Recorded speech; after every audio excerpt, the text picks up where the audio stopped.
पुण्यातील दीनानाथ रुग्णालय प्रकरण आणि त्यासोबतच तनिषा भिसे यांचा मृत्यू हे सगळं आता महाराष्ट्रातला सर्वश्रुत झालं आहे। सगळ्यांना याबाबतची अनेक बाबतची माहिती झाली आहे। या सगळ्या प्रकरणात 4 समित्या स्थापन करण्यात आल्या होत्या। त्यातल्या 3 समितींचा अहवाल आला आहे। 2 समित्यांच्या अहवालात रुग्णालयावर ठपका ठेवण्यात आला आहे। तिसरी माता मृत्यू अन्वेषण समितीचा अहवाल हा गोपनीय असतो, तो कोणावर आरोप करू शकत नाही किंवा कोणाला दोषीही ठरवू शकत नाही। आणि चौथा अहवाल म्हणजे ससून रुग्णालयाचा अहवाल, आणि हाच अहवाल या कुटुंबियांना न्याय मिळेल का या सगळ्या प्रश्नांची उत्तरं देणारा असणार आहे। मात्र त्याच्या आधी तो अहवाल नेमका काय आहे हे सगळं पाहण्याच्या आधी भिसे कुटुंबीय माझ्यासोबत आहे। हे म्हणजे भिसे कुटुंबियांचे जे जावई आहेत ते आहेत, आणि अर्थात या सगळ्या प्रोसेसमध्ये अगदी 28 तारखेपासून तर 31 तारखेपर्यंत आणि त्याच्या आधीसुद्धा आणि त्याच्यानंतरही आपल्या मित्राला साथ देण्यासाठी, त्याच्या दुःखात सहभागी होण्यासाठी नाही तर त्यांना खंबीर बनवण्यासाठी त्याचा मित्र स्वप्नील आपल्यासोबत आहे।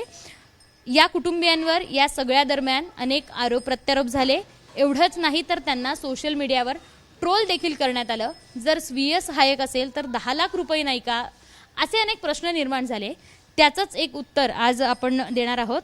रेशन कार्ड नाही आहे किंवा ह्यांच्याकडे पैसे नाही आहेत का, आमदारांनी पैसे का नाही दिले, असे अनेक प्रश्न सोशल मीडियावर उपस्थित करण्यात आले होते। आणि त्याचंच उत्तर म्हणजे हे केशरी रेशन कार्ड आहे। अर्थात इथे नाव लिहिलं आहे भिसे मोनाली सुशांत। या केशरी रेशन कार्ड दाखवण्याचं कारण म्हणजे त्यांना ट्रोलिंग करण्यात आलं आणि ह्या सगळ्या ज्या काही सरकारच्या योजना आहेत त्या त्यांनी का वापरल्या असाही प्रश्न त्यांना विचारण्यात आला, आणि त्या प्रश्नाचं हे उत्तर आहे। साधारण दादा, हे रेशन कार्ड आपण आत्ता दाखवलंय आणि तुमच्यावर ट्रोलिंग करण्यात येत आहे। अर्थात या काही गेल्या दिवसांपासून या हे सगळं कुटुंबीय मानसिक तणावातून देखील जात आहे। हे केशरी हे आणि ट्रोलिंग बाबत काय झालंय, कशावरून तुम्हाला नेमकं आता ट्रोलिंग केलं जात आहे? एक तर सर्वप्रथम मी सांगू इच्छितो की जे काय पिवळं रेशन कार्ड आहे वगैरे या गोष्टी सांगून आम्हाला ट्रोल केलं गेलं, तर आमचं रेशन कार्ड हे केशरी आहे। आणि दुसरी गोष्ट तुम्ही म्हणता की आमदाराच्या PA-कडं पिवळं किंवा केशरी रेशन कार्ड कसं, तर आमदाराच्या PA-ला पारिश्रमिक मानधन असतं। हे मानधन विधान भवन दर महिन्याला देतं आणि हे मानधन 30,000 रुपयापेक्षाही कमी आहे। म्हणजे मासिक उत्पन्न हे 3,60,000 पेक्षाही कमी आहे, म्हणून आमच्याकडं केशरी रेशन कार्ड आहे। हे सगळ्यात पहिलं नमूद करायला पाहिजे। त्याच्यानंतर दुसरी गोष्ट, ह्या सगळ्या प्रोसेसमध्ये महाराष्ट्र राज्यातील जे आमदार आहेत तर त्यांचे जे काय PA आहेत तर त्यांनीसुद्धा म्हणजे हा लढा हा चालू ठेवलेला आहे। आणि आमदारांचा PA असणं म्हणजे तुमच्याकडे एवढे पैसे असले पाहिजेत का? म्हणजे तुम्ही काय थोडक्यात म्हणता की ना त्यांनी वेगवेगळ्या चुकीच्या गोष्टी केल्या पाहिजेत का? जर एखादा माणूस इमानदारीने काम करत असेल तर त्याच्याकडे एवढे पैसे नसतात। आणि सगळ्यात महत्त्वाचं, येऊन जाऊन आम्हाला जे तुम्ही ट्रोल करताय, आम्ही त्या दिवशी 3 लाख रुपये भरायला तयार होतो। 1 लाख रुपये आमच्याकडे होते, 1 लाख रुपये आम्ही औषधांसाठी ठेवले होते, 3 लाख रुपये होते। आणि तनिषाला जेव्हा डिलिव्हरीला घेतलं असतं तर त्याच्या पुढचे पैसे आमदार अमित गोरखे 7 लाख रुपये घेऊन येणार होते। त्यांची ही माहिती आम्ही रुग्णालय प्रशासनाला दिली होती, तरीसुद्धा त्यांनी ती नाकारली। हे सगळ्यात महत्त्वाचं। दुसरी गोष्ट, तुम्ही विचारलं की मग तुम्हाला ह्या योजनांची काय गरज होती वगैरे। ह्या योजनांची गरज म्हणजे जर काय तुम्हाला ह्यातनं जे मुख्यमंत्री सहायता निधीतनं सुद्धा मदत होईल हे आम्हाला सांगायचा त्याचा प्रयत्न होता। आणि जर एवढे मोठी लोक तुम्हाला फोन करताय तर तुम्हाला ही पैशाची गॅरंटी असायला हवी होती। आणि सकाळपासून जे काय आम्हाला सांगितलं जातं की 5 तास वगैरे सगळ्या गोष्टी झाल्या वगैरे, तर सकाळी 7-7:30ला सुश्रुत गैसासांना फोन केल्यावरती जेव्हा हॉस्पिटलला पोचलो त्याच्यानंतर पैसे घ्यायला काही काळ आम्ही घरी आलो, तोपर्यंत तिकडे बाकीची प्रोसेस चालू होती। त्या बाकीच्या प्रोसेसमध्ये काय होतं, तर त्या बाकीच्या प्रोसेसमध्ये वहिनींना ड्रेस घालून घेणं, त्याच्यानंतर त्यांचं शेविंग करणं, त्याच्यानंतर त्यांना सांगण्यात आलं की तुम्ही आज दिवसभर तुम्ही काही खायचं नाही आहे ऑपरेशन होईपर्यंत। तर आता मगाच्या पत्रकार परिषदेमध्ये काय स्ट्रेचरवर टेबलवर घेतलं होतं ऑपरेशन थिएटरसाठी, त्या पहिल्यांदा त्या एका स्ट्रेचर ह्याच्यावरती होत्या आणि त्याच्यानंतर त्यांना एका रूममध्ये ठेवलं गेलं, कारण की पैशाची प्रोसेस सगळ्या गोष्टी चालू होत्या। आणि त्यावेळी ब्लिडिंग वगैरे सुरू होतं त्यांना, 100% त्यांना ब्लिडिंग चालू होतं। CCTVमध्ये सुद्धा ही बाब हे आलेली आहे आणि आहे ना आम्ही वेगवेगळ्या समित्यांना सुद्धा ही गोष्ट सांगितलेली आहे की आहे ना त्या दिवशी ते ब्लिडिंग चालू होतं आणि त्याबाबत आम्ही डॉक्टरांना जेव्हा सांगितलं की बाबा ब्लिडिंग चालू आहे तर त्यांनी आम्हाला सांगितलं की तुमच्याकडे जी काय कुठली गोळी असेल ती गोळी घ्या. त्यांनी दिदीला सांगितलं आणि ती गोळीसुद्धा आम्ही दाखवली आहे आणि त्याच्यानंतर मग ते ब्लिडिंग थोडं कमी आलं. तर या सगळ्या गोष्टी या दरम्यान घडल्या. आता ट्रोल केलं जात आहे, साधारण कोण ट्रोल करते असं तुम्हाला वाटतंय? कोणी विरोधी पक्ष किंवा पक्षातले असं काही राजकीय आहे की अन्य कोणावर तुमचा संशय आहे? कोण नेमकं ट्रोल करत? जे कोण ट्रोल करतंय तर एक मिनिट,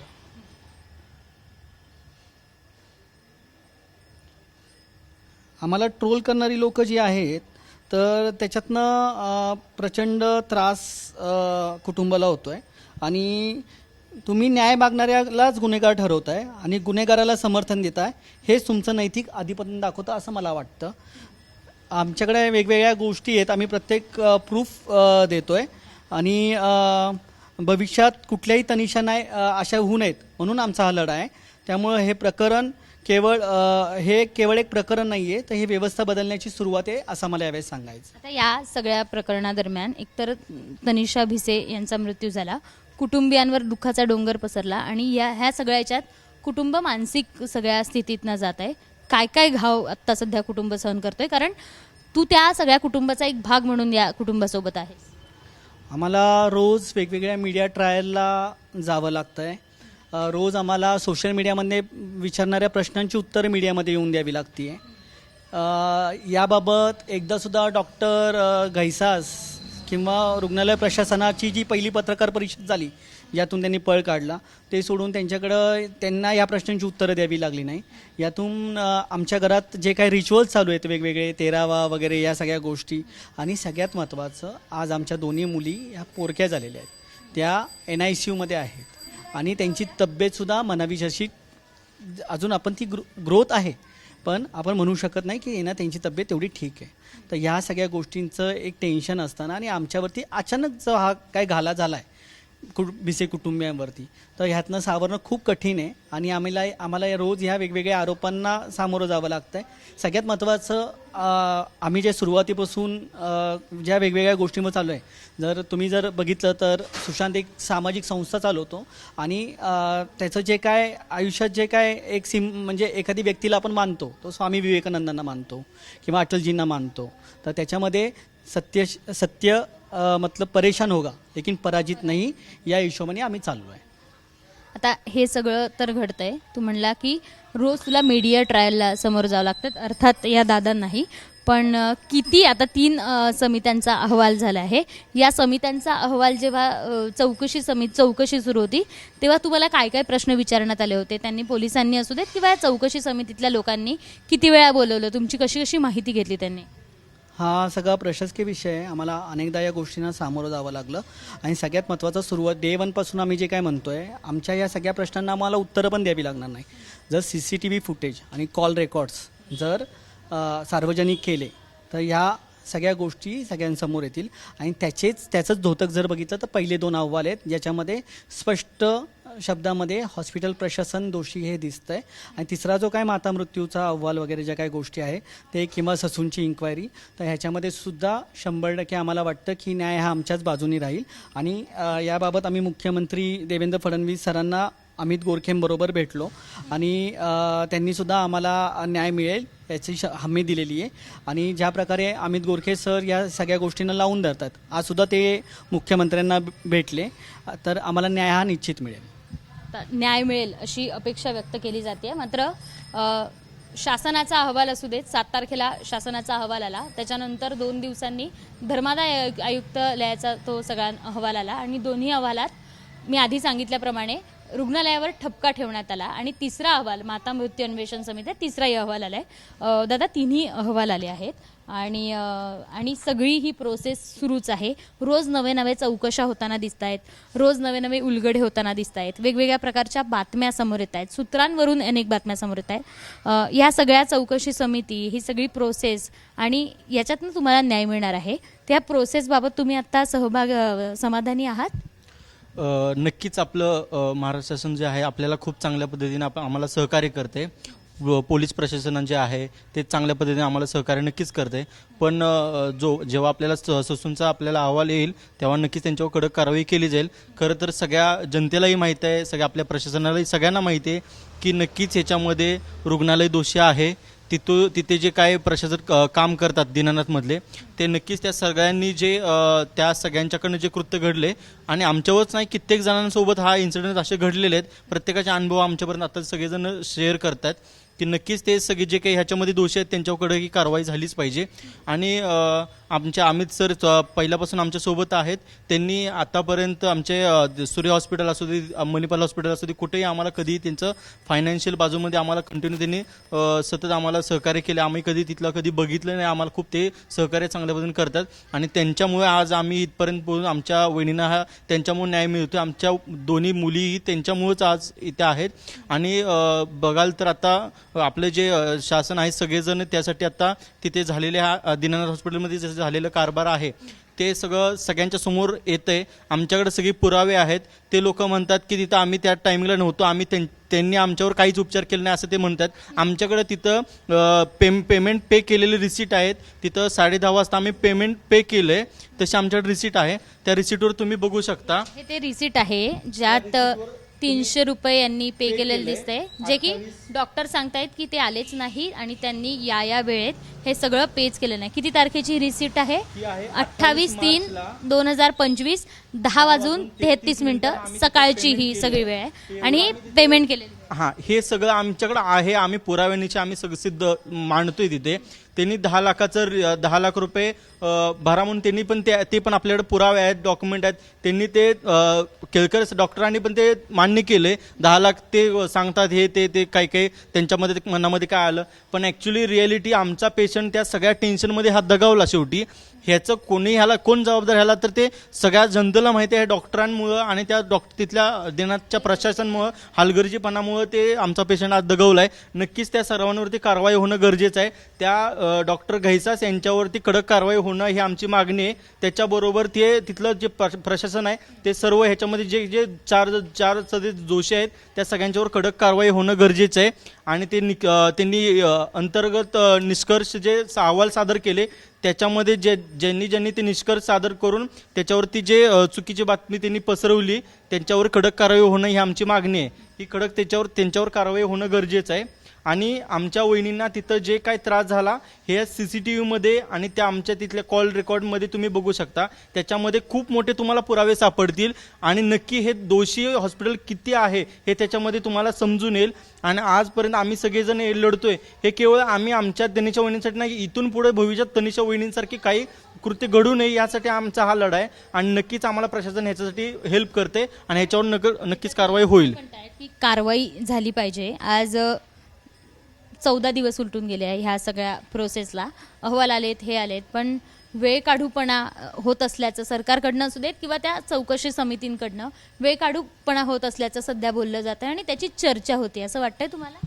नक्कीच इथं ना जवळपास तिथले जे प्रशासन आहे ते नक्कीच ह्याच्यामध्ये वेगवेगळे तर्क निसर्ग जे आपला हा मुद्दा भरकटवून आहे ना काही डॉक्युमेंट आपल्याला काही गोष्टीमध्ये भरकवतात, सगळ्या जनतेला भरकवतात. आमच्याकडं जे पुरावे आहेत ते तुम्ही बघून आहे ना त्याच्यामध्ये ठाम दिसते. आम्ही ट्रीटमेंट घ्यायला तिथं पेमेंट पण केलेलं आहे. तिथं आम्हाला त्यांनी 10 लाखाचं आम्हाला पेमेंट सांगून धक्का दिला. हे सगळ्या गोष्टी पुरावे आहेत पुढं. आणि ते काही गोष्टीचं वेळोवेळी ते काही नवीन गोष्टी काढून आमच्या वहिनींचे पर्सनल काही जे होते ते रिपोर्ट होते ते चुकीचे रिपोर्ट त्यांनी सादर करून मुद्दा भरकवण्याचा प्रयत्न केला आहे. ॲक्च्युली मुद्दा ते 4-5 तास तिथं आम्ही धडपडत होतो. तिथे पैसे घेऊन मी स्वतः माझी वाईफ पण मी तिथे धडपडत होतो. तिथं बिलिंग काउंटरला होतं ती CCTV दिसते. आम्ही एवढं सगळं धडपडत होतो. त्यांनी काही ट्रीटमेंट केली नाही हे सगळं सिद्ध होते. त्यांच्यावरही कडक कारवाई लवकरात लवकर व्हावी ही आमची मागणी आहे.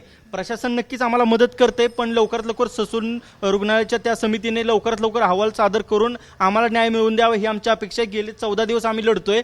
आम्हाला नक्कीच तुम्ही न्याय द्या आमची ही मागणी आहे. अर्थात ही मागणी जेवढी आहे तेवढी सरकारकडे विनवणी देखील दिसते आहे. कारण या सगळ्या प्रकरणात 14 दिवस सगळे उलटून गेलेत. महत्त्वाचं म्हणजे रुग्णालयानं जे पहिल्या दिवशी प्रेस नोट काढली होती आणि सगळ्या गोष्टींवर स्पष्टीकरण दिलं होतं, तेव्हा त्यांनी सांगितलं होतं की भिसे कुटुंबियांनी या तनिषा भिसे यांना कॅन्सर असल्याची माहिती त्यांच्यापासून लपवली आणि असं त्यांनी थेट प्रेस नोटमध्ये सांगितलं होतं. आणि कायद्यानं हे सांगणं चुकीचं आहे आणि खाजगी माहिती जर एखाद्या रुग्णाची बाहेर येत असेल तर अर्थातच कुटुंब त्याच्या विरोधात लढायला तयार आहेत आणि ते लढताना दिसत आहेत. तुमची जी काही माहिती होती त्या माहितीमुळं बदनामी झाल्याचा पण तुम्ही आरोप केला. पोलिसात जाऊन तक्रार दिली की आमची खाजगी माहिती होती, हे सगळं लपवलं. पण याच्या आधी जेव्हा त्या तनिषा भिसे ताईंना आणि शशा दादांना जेव्हा मूल होणार नाही असं जेव्हा कळलं होतं आणि त्यांनी हट्ट धरला होता की आपलंच मूल हवं आहे आणि त्यांना डॉक्टरांनी हे पण सांगितलं होतं की मूल दत्तक घेण्याचा सल्ला पण दिला होता.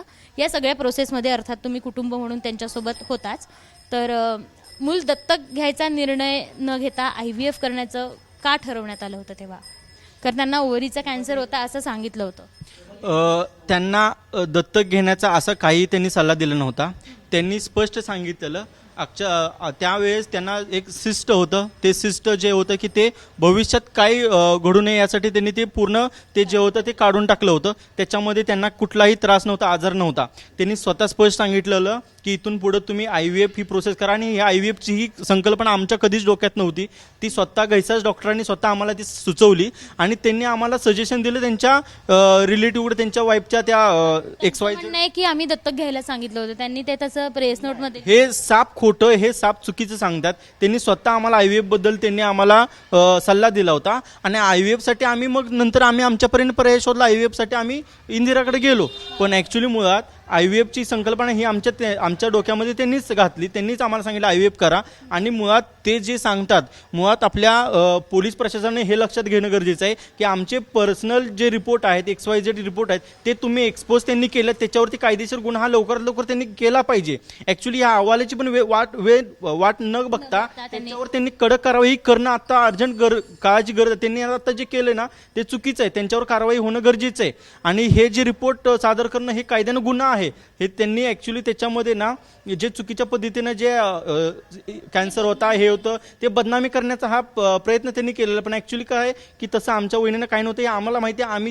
आम्ही त्याच्याबद्दल आम्ही पूर्णपणे ट्रीटमेंट घेऊन आहे ना पेशंट सोबत आम्ही स्वतः होतो. त्या गरोदर राहिल्या तेव्हा त्यांना कॅन्सर किंवा असं काहीही नव्हतं, पण ते डॉक्टरांनी सांगितलं की यांनी चुकीची माहिती दिली. IVF करण्यासाठी तनिषा भिसे तयार होत्या आणि या सगळ्या गोष्टींना त्या राजी होत्या की स्वतःचंच मूल करायचं आणि IVF करून एवढा धोका पत्करून स्वतःचं मूल जन्माला घालायचं, यासाठी त्या राजी होत्या. स्वतः घैसाच डॉक्टरांनी आत्मविश्वास दिला होता पेशंटला, तनिषा वहिनींना विश्वास दिला होता, बाळ हे तुम्हाला नक्कीच होणार, तुम्ही फक्त IVF ट्रीटमेंट थ्रू तुम्ही जर गेलात तर नक्कीच तुम्हाला यश हे येणार आहे. त्यांनी एवढं विश्वासाने त्यांना सांगितलं होतं, त्यामुळे वहिनींनी IVF हा पर्याय निवडला होता आणि नक्की त्या पद्धतीने त्यांच्या सल्ल्याने आम्ही ट्रीटमेंट घेतली होती. पण आपण बघतो की सहसा 7व्या महिन्यामध्ये डिलिव्हरीसाठी आपण मोठ्या हॉस्पिटलकडे आपण धाव घेतो. नक्की आपण कुठेतरी जाऊन आपण तिथे नाही का तिथे आपण नाव नोंद करतो, नाव नोंदवून आपण तिथे ट्रीटमेंट चालू करतो. तशीच आम्ही ट्रीटमेंट तिथं 15 मार्चला आम्ही तिथं ट्रीटमेंट चालू केली. 15 मार्चला आम्ही ट्रीटमेंट चालू केल्यानंतर तिथं त्यांनी आमची जी पूर्वीची हिस्ट्री होती, रिपोर्ट होते, ते सगळे बघितले. इंदिरा IVFचे रिपोर्ट होते ते सगळे बघितले. ते बघून त्यांनी सांगितलं की इथून पुढे आपल्याकडे ट्रीटमेंट सगळी चालू करू, असं आमच्याकडे पुरावे आहेत. तिथून पुढे डॉक्टरांनी त्यांच्या वाईफकडे या सगळ्याची ट्रीटमेंट घ्या म्हणून सांगितलं होतं. त्यांनी आम्हाला सुरुवातीला IVFचा जेव्हा सल्ला दिला त्यावेळेस त्यांनी आम्हाला त्यांच्या मिसेसकडं, मनीषा घैसास यांच्याकडे आम्हाला त्यांनी IVF साठी त्यांनी जाण्याचा सल्ला दिला होता. पण आम्हाला मुळात आम्ही रेशो बघितला, आम्हाला इंदिरा IVFचा आम्हाला रेशो चांगला वाटला. त्यांनी खूप चांगल्या पद्धतीने आम्हाला तिथं सहकार्य केलं आणि तिथे आम्ही IVF कंप्लीट केलं. तिथून पुढे आम्हाला ते घैसास डॉक्टरांनी जी ट्रीटमेंटसाठी आम्हाला फॉलोअपसाठी बोलवलं, ते त्यांनी आम्हाला 2 एप्रिलला आम्हाला बोलवलं होतं. पण 2 एप्रिलच्या अगोदरच त्यांना 2 दिवस अगोदर त्रास झाला. तिथून पुढे हे सगळं त्यांनी आम्हाला असा चुकीच्या पद्धतीने आम्हाला हे केलं. तिथं हे प्रूफ पण आहे त्यांच्याकडे. इथे खाली जर लिहिलं follow up date 2 April 2025, follow up time 6 वाजून संध्याकाळी. पण त्याच्या आधीच 28 तारखेला 28, 29, 30 आणि 31 या 4 दिवसात हे सगळं घडलंय. आता प्रश्न निर्माण होतो की IVF जेव्हा करायचा निर्णय घेतला होता तेव्हा सगळं कुटुंब त्याला मान्य होतं. सगळ्या कुटुंबाने एकत्र येऊन विचार करूनच आम्ही IVFचा निर्णय घेतला होता आणि ते IVF हे तनिषा वहिनींच्या आग्रहापोटी किंवा आमच्या सगळ्या कुटुंबाच्या एक आशेपोटी ते आता कोणाला कुठल्याही आईला मातृत्वाचं एक हे लागतं, त्यासाठी ते ॲक्च्युली त्यांनी हा निर्णय घेतला होता. आणि डॉक्टर घैसास यांच्या विश्वासावरती त्यांनी हा निर्णय घेतला होता. बाबा त्यांनी सांगितलं आपल्याला होऊ शकतं, संकल्पना त्यांनीच आमच्या डोक्यात आणली आणि त्यांनीच आम्हाला त्याच्या आधी IVF ट्रीटमेंट आणि हे सगळ्या प्रकारचं तुम्ही फक्त बघितलं असेल, त्या गोष्टीबाबत फार माहिती नसावी कदाचित तुम्हाला. नाही, त्याच्याबद्दल आम्हाला पूर्वी काही त्याची कल्पना नव्हती. त्यांनी जेव्हा आम्हाला सजेशन दिलं त्यावेळेस आम्ही त्याच्याबद्दल प्रोसिजर चालू केली होती. आणि ॲक्च्युली हे जे आहे ते आत्ता जे आहे ते मुद्दा भरकटवण्याचा प्रयत्न करतात ॲक्च्युली सर. आमच्याकडे सगळे पुरावे आहेत, त्याच्यावरती ते पोलीस प्रशासनाने ते सगळे बघून त्याच्यावर कडक कारवाई करणे गरजेचं आहे. आणि आपल्या ससून रुग्णालयाच्या समितीने लवकरात लवकर हा जो रिपोर्ट आहे तो सादर करून ह्याच्यावरती कडक कारवाई करणं गरजेचं आहे. अजून साधारण 2 ते 3 दिवसात हा रिपोर्ट येईल असं ससूनकडनं सांगण्यात आलं आहे. आणि महत्त्वाचं म्हणजे 3 याचा अहवाल येऊनही पण आता त्याला उपयोग नाही आहे, कारण जोपर्यंत ससून रुग्णालयाचा अहवाल येत नाही तोपर्यंत ना रुग्णालयावर कारवाई करता येणार आहे, ना डॉक्टरांबाबत ठोस निर्णय घेता येणार आहे. अर्थातच या सगळ्या प्रकरणात पुढचं पाऊल जर टाकायचं असेल तर त्याला ससूनचा येणारा अहवालच सगळ्यात मोठं एक प्रूफ असणार आहे, किंवा तोच अहवाल ह्या सगळ्या प्रश्नांची उत्तरं देणार आहेत. आपण स्वप्नील दादाकडे येऊया. दादा, या सगळ्या प्रकरणातलं तू जवळून सगळं बघितलं, त्यांनी सांगितलं IVF करतानाही ते सगळं मान्य होतं, पण रोजचे जबाब देणं आणि रोज पोलिसांना उत्तरं देणं, कोणाची चौकशी समितीनं सगळ्यात जास्त तुमच्याकडनं माहिती मागवून घेतली आणि कोणती समिती आता चांगलं काम करेल असं वाटतंय? आम्हाला एक नाही तर 4 समित्या आहेत यात. आम्हाला प्रशासनावरती पूर्ण विश्वास आहे. आणि सगळ्यात महत्त्वाचं की कुणी किती आमच्याकडनं माहिती घेतली वगैरे, आम्ही खूप सामान्य कुटुंबातली लोकं आहोत. कुठल्याही प्रश्नांना या रोजच्या गोष्टींना सामोरं जाणं आम्हाला खूप अवघड जातं आहे.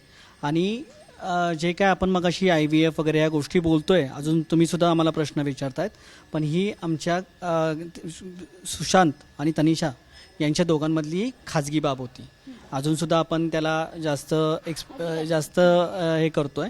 पण सगळ्यात महत्त्वाचं की नाही, कारण तो प्रश्न याच्यासाठी होता की डॉक्टर घैसासांनीच तुम्हाला ते सांगितलं होतं आणि त्यांनीच नाकारलंय. सांगण्याचा आम्ही प्रयत्न करतोय की आम्ही प्रत्येक गोष्टीची रिसीट दाखवतोय. आम्ही प्रत्येक गोष्टीचे आमच्या बरोबर घडलेल्या प्रत्येक गोष्टी CCTV कॅमेऱ्यामध्ये. तुमच्या रुग्णालयाचा अंतर्गत अहवाल ज्या 4 लोकांनी दिला, ज्यांच्यावर आम्ही कारवाई करा म्हणतोय, तो तर तुम्ही मीडियानी किंवा जनतेने कसा खरा मानला पाहिजे? त्यांनी त्याच्याबद्दल कुठला लेखी पुरावा दिला आहे का? रुग्णालयाच्या निवेदनात कॅन्सर असल्याचा उल्लेख आहे, पण त्याचा कोणता वैद्यकीय पुरावा त्यांनी आज तक सादर केला आहे का? जर हा दावा खरा असेल तर तो रुग्णाच्या कुटुंबियांना का सांगितला गेला नाही? आणि जर खोटा असेल तर तो सोशल मीडियावर का दाखवला गेला? खाजगी वैद्यकीय माहिती सार्वजनिक करणं ही फक्त नैतिक नाही तर कायदेशीरदृष्ट्या सुद्धा गंभीर चूक आहे. आणि म्हणून ह्या आमच्या गोष्टीबाबत महिला आयोगाकडे आमच्या घरातील महिलांनी जेव्हा तक्रार दिली तर महिला आयोग ठामपणे आमच्या मागे उभा राहिला. त्याबाबतची तक्रार त्यांनी मेडिकल काउन्सिलला असू दे किंवा जे काय पोलिसांना आहे ती त्यांनी केली. आणि याबद्दल महिला आयोगाच्या ज्या अध्यक्ष आहेत रुपालीताई चाकणकर यांचे खूप खूप आभार. आणि जेव्हा आपण म्हणतो ना की आजवर डॉक्टरांनी रुग्णालयामधलं नातं हे विश्वासाचं नातं मानलं जातं, पण या प्रकरणात डॉक्टरांनीच पत्रकार परिषद टाळली आणि सोशल मीडियावरून निवडक माहिती पसरून रुग्णाचं आणि त्याच्या कुटुंबाचं चारित्र्य हरण केलं. गोपनीयतेची शपथ घेणाऱ्या डॉक्टरांनीच ती पायदळी तुडवली आणि प्रश्न विचारांनाच दोषी ठरवलं. त्यामुळं यांच्याविरुद्ध ही कारवाई झालीच पाहिजे. यानंतर तुम्ही लक्षात जर घेतलं तर आम्ही कुठलंच कॉम्पेन्सेशन मागितलं नाही. आम्ही लाखोंची मदतसुद्धा टाळली. सरकारी समित्यांकडे पुरावे सादर केले, न्याय्य वेगवेगळे मीडियावर आम्ही प्रूफ दिले, आयोगांपुढे आणि पोलिसांपुढे आवाज उठवला. या सगळ्या गोष्टींची नोंद घ्यायला पाहिजे. आणि आम्ही सुरुवातीपासून संवेदनशीलपणे वागतोय. कुठल्याही पद्धतीचा अकराळ विक्राळ आमच्याकडनं शब्द येत नाही. आम्ही सुरुवातीपासून केळकर सरांबद्दल सरच बोलतोय. डॉक्टर घैसासांना कुठलाही एकेरी उच्चार आम्ही करत नाही, कारण की आम्ही खूप सामान्य कुटुंबातले आहोत आणि आम्हाला फक्त न्याय हवा आहे या गोष्टीमध्ये. तर ह्या ज्या काय खाजगी बाबी आहे, तर तनिषा वहिनींचा झालेला मृत्यू आणि ही जी दुसरी गोष्ट ही खूप वेगळी आहे. आणि भविष्यातसुद्धा आमचं कुटुंब त्याच मानसिक दडपणाखाली आहे की अशा प्रकारची वेगवेगळी माहिती मॅन्युप्लेट करून वेगवेगळे रिपोर्ट्स दाखवून आमच्या विरुद्ध अशा जर काही गोष्टी घडल्या तर तुम्ही लक्षात ठेवा, आम्हाला आज त्या 2 मुली मोठं होणं महत्त्वाचं आहे. त्या आईविना मोठ्या होणार आहेत आणि त्या 2 मुलींपुढं जर तुम्ही म्हणतात काही काही लोकांनी आम्हाला लिहिलं आहे, तुम्ही काय आहे, रोज मीडिया ट्रायल वगैरे करताय, त्यांच्याकडे तुम्ही लक्ष द्या वगैरे. त्यांच्याकडे आम्ही नीट लक्ष देतो आहे, आमच्या सगळ्या काउन्सिलिंग सगळ्या गोष्टी चालू आहेत. पण उद्या जेव्हा त्या 2 मुली आम्हाला विचारतील ना की माझी आई गेली आणि तुम्ही काय केलं, तर त्याच्यासाठी हा लढा आहे. आणि हा लढा फक्त आता अमित गोरखे सरांच्या नेतृत्वात चाललेला हा लढा फक्त आता आमचा लढा नाही राहिला, तर हा संपूर्ण महाराष्ट्राचा लढा आहे. आणि हा लढा फक्त ना केवळ एक प्रकरण नाही आहे, तर व्यवस्था बदलण्याची सुरुवात आहे. आणि हे यावेळेस आम्हाला सांगायचं. आता ससूनचा एक अहवाल येणं बाकी आहे आणि तोच अहवाल सगळं काय अपेक्षा आहे या अहवालाकडनं? 2 याच्यात तर रुग्णालयावर ठपका ठेवला आहे, तिसरं जे आहे ते गोपनीय आहे, अर्थात तुमच्याकडनंच त्यांनी सगळी माहिती घेतली आहे आणि तो आम्ही कोणाला सांगणार नाही, अर्थात समितीच आमच्यापर्यंत तो पोहोचू देणार नाही आहेत. पण ह्या सगळ्या याच्यात आता ससूनचा अहवाल येणार आहे आणि तोच अहवाल सगळ्या प्रश्नांची उत्तरं देणार आहे. त्या अहवालाकडनं काय अपेक्षा आहेत आता? आम्ही तेच सांगतोय, सुरुवातीपासून मी, दीदी, आमचे जावई बापू, आम्ही समोर येऊन लढतोय. आम्ही कधीच या गोष्टी केल्या नाहीत आयुष्यात, पण आम्ही या सगळ्या गोष्टी का बोलू शकतोय? कारण की हे आमच्यावर घडलंय, आम्ही सत्य बोलतोय. त्यामुळं पुढच्या पण अहवालामध्ये जे पहिले 2 अहवाल आले त्याच्यामध्ये समोर सत्य चाललंय. तिसरा जो अहवाल आहे त्याच्यामध्ये सुद्धा आम्हाला माहिती की त्यांचा मृत्यू कुठल्या गोष्टीमुळे झाला मणिपालमध्ये, पण त्याला कारण ते महत्त्वाचे 5 तास होते. आणि जो ससूनचा सुद्धा अहवाल येईल तर त्याच्यामध्ये सुद्धा सत्यच असेल ही आमची अपेक्षा आहे. आणि जे काय घडेल, पण संपूर्ण महाराष्ट्राला कळलेलं आहे की संपूर्ण महाराष्ट्रात ह्या गोष्टींची सगळी चर्चा आहे, लोक आमच्या बाजूने उभं राहतात, कारण की लोक हे संवेदनशील आहेत आणि ते सत्याच्याच बाजूने उभं राहणार. डॉक्टर घैसास आहेत, त्यांच्यावर कारवाई व्हावी, रुग्णालयावर कारवाई व्हावी आणि अर्थात जे 4 अहवाल आहेत त्यातले 3 अहवाल आतापर्यंत समोर आले आणि 4था अजून यायचा. हे मी वारंवार सांगते, कारण अहवालाला यायला उशीर लागतोय आणि याच्यातच वेळ काढूपणा होतोय असंही बोललं जाते किंवा अशाही चर्चा आहे. मात्र भिसे कुटुंब या सगळ्या विवंचनेत मानसिकरित्या त्यांचं खच्चीकरण होताना आपल्याला दिसतंय आणि अर्थातच ते या सगळ्या लढ्याला समोर जाताना आपल्याला दिसतंय. त्यांच्या आता साधारण 3 मागण्या आहेत, त्या मागण्या त्यांनी व्यवस्थित लिहूनही काढल्या आहे. साधारण डॉक्टर घैसास यांच्यावर कठोर कारवाई करावी, रुग्णालयाच्या अंतर्गत अहवालात निष्कर्ष मांडणारे 4 सदस्य ज्यांनी पद्धतशीरपणे एकतर्फी भूमिका घेतली त्यांच्यावर कारवाई करण्यात आली. ज्या पहिल्या दिवशी दीनानाथ रुग्णालयानं जी काही प्रेस नोट काढली होती त्या प्रेस नोटबद्दलची ही दुसरी मागणी आहे. हॉस्पिटल प्रशासनाची भूमिका तपासून त्यांच्यावर देखील योग्य ती कारवाई निश्चिती करावी. आणि 4थं म्हणजे भविष्यातील कुठल्याही तनिषासाठी रस्ता सुरक्षित व्हावा, म्हणून ही लढाई आता थांबणार नाहीये. भिसे कुटुंबाच्या दुःखावर फक्त संवेदना नव्हे तर ठोस न्याय मिळावा, हीच या सगळ्या भिसे कुटुंबियांची मागणी आहे. आणि ही केवळ सगळं प्रकरण नाही आहे, तर ही व्यवस्था बदलण्याची सुरुवात आहे, अशी त्यांची ही लेटेस्ट प्रेस नोट आहे, जी सगळ्या मीडियासमोर ते शेवटची कदाचित ही प्रेस नोट त्यांनी काढलेली ठरावी. कारण सामान्य कुटुंब यांचा बातम्यांशी फक्त ऐकण्यापुरता किंवा बातम्या बघण्यापुरता संबंध असतो. अशा पद्धतीची प्रेस नोट त्यांना रोज काढून मीडिया ट्रायल द्यावी लागते. यातनं त्यांची मानसिक खच्चीकरण तर होतच आहे. मात्र सरकारनं आता यांना न्याय मिळवायला लवकरात लवकर तातडीनं सगळे निर्णय घ्यावे आणि अर्थात ससूनचा येणारा अहवाल आहे तो अहवाल यांच्या प्रत्येक अपेक्षा पूर्ण करतील अशी अपेक्षा आहे. कॅमेरामन अमोल गवाळेसह शिवानी पांढरे, एबीपी माझा, पुणे. एबीपी माझा, उघडा डोळे बघा नीट.